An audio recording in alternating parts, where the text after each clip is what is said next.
राम राम जी, कैसे हो सारे। उम्मीद करूँ सारे ठीक होगे, बढ़िया होगे। मैं भी ठीक सो। और वीडियो अच्छी लगे तो लाइक शेयर सब्सक्राइब जरूर कर दियो। बच्चों को कैसे सिखाया जाना चाहिए या दिखाया जाना चाहिए, सुनो एक कहानी के माध्यम से। एक श्याम एक मित्र के निवास स्थान पर जाना हुआ। हमारे मित्र की अर्धांगिनी यानी हमारी भाभी जी उनके सुपुत्र को पढ़ा रही थी। हम पहुंचे तो भाभी जी किचन में चाय बनाने चली गई और हमारा भतीजा मेरी बगल में आकर बैठ गया।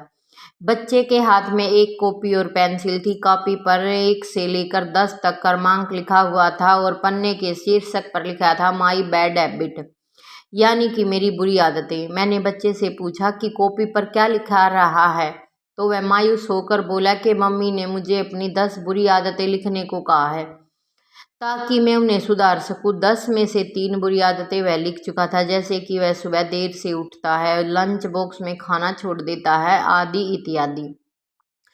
मैंने उससे कॉपी ली, इरेजर से कॉपी पर लिखा, इरेजर से सब कुछ मिटा दिया और 2 कॉलम बनाए। एक और लिखा माई गुड हैबिट और यानी मेरी अच्छी आदतें, और दूसरी ओर लिखा बाई बैड हैबिट यानी मेरी बुरी आदतें। मैंने बच्चे से कहा वो अपनी 10 बुरी आदतें लिखने की बजाय अपनी 5 अच्छी आदतों के बारे में लिखे और 5 बुरी आदतों के बारे में भी लिखे। लड़का खुश हो गया। पहले झट से अच्छाई वाला कॉलम भर दिया। स्वच्छता का ध्यान रखने से लेकर अपनी सुंदर लेखनी को उसने अपनी अच्छी आदतों में शुमार कर लिया। फिर झट से अपनी बुरी आदतें भी लिख डाली। बगल में हमारे मित्र विराजमान थे और इतने में हमारी आदरणीय भाभी जी भी चाय लेकर आ गई। मैंने भाभी जी से पूछा, केवल इसे अपनी बुरी आदतें लिखने का कार्य क्यों दिया गया? भाभी जी ने तबाक से शिकायतों की झड़ी लगा दी। सुस्त है, कामचोर है, बहानेबाज है, टाइम पास करता है रहता है, आदि इत्यादि। सोचा कि अगर खुद अपनी बुरी आदतें कागज पर लिखेगा तो आत्म मंथन करेगा कि उन्हें आत्म सुधारकरण की कोशिश करेगा। मतलब ये नहीं है कि सब में बुराई है, अच्छाई भी सब में है। हम अच्छाई ना ढूंढते कौन है, क्योंकि अच्छाई ढूंढ ली तो हमने उसकी गिल रहने पर मजबूर होना पड़ जा है ना। तो हमने भी परिवार में, रिश्तेदारी में, कहीं भी अगर रिश्ता तोड़ने की बात भी आवे ना, तो एक बार उसकी कोई एक अच्छाई के बारे में सोच लिया करो, ठीक है। मैंने तुरंत ही भाभी जी पर एक और सवाल दाग दिया। मैंने कहा कि ये तो बुरी आदतें होगी, अब आप मुझे इसकी 10 अच्छी आदतें गिनवा दीजिए। भाभी जी ने मौन साध लिया और मैंने अपने मित्र की ओर पलटा। मैंने कहा, तू तो लड़के का बाप है, चल तू ही बता दे लड़के की खासियत क्या है। हमारे भाई ने भी मौन साध लिया। फिर दोनों ने कुछ समय मंथन करने के बाद कुछ अच्छी आदतें गिनाने की प्रतिक्रिया शुरू करी।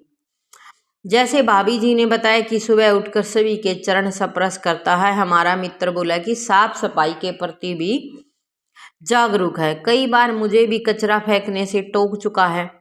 फिर हमारी भाभी बोली कि इसकी मेंटल कैलकुलेशन बड़ी तेज है। इसी तरह बहुत सोच विचार के बाद दोनों ने बच्चे की कई अच्छी आदतें भी गिनवा डाली।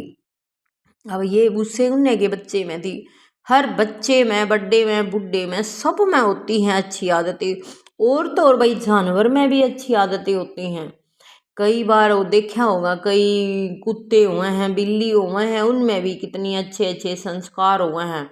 वे कौन सा कोई न देवे है, कोई इंसान थोड़ी ना दे सका है। और कई इंसान ऐसे हैं जो कुत्तों से भी बदतर है।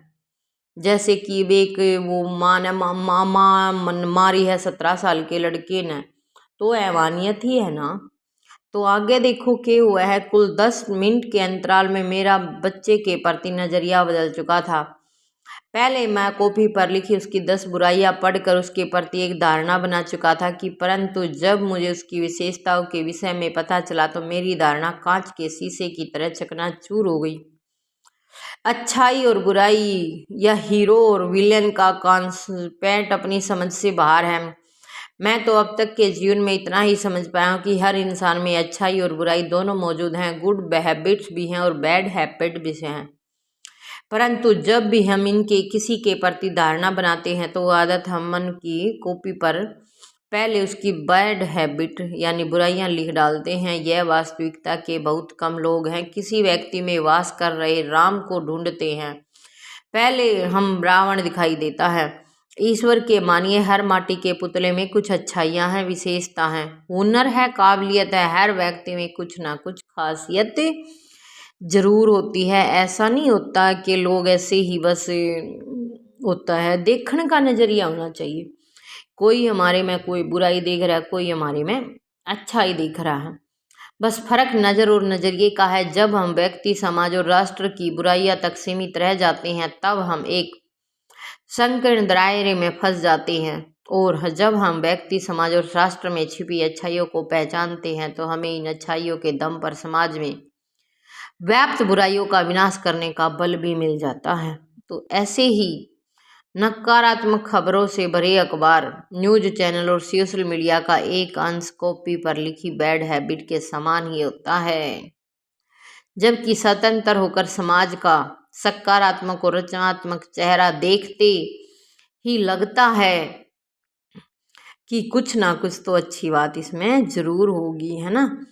तो वही जो मैं तो यही कहूँगी सब ने, अगर जो भी वीडियो ने देखा है, वीडियो अच्छी लगे तो लाइक शेयर सब्सक्राइब जरूर कर दियो।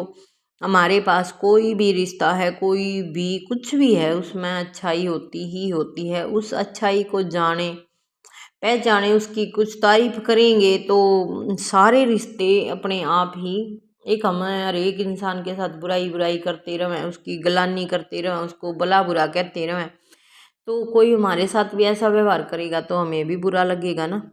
तो मिलते हैं अपनी एक और नई वीडियो के साथ, तब तक के लिए राम राम।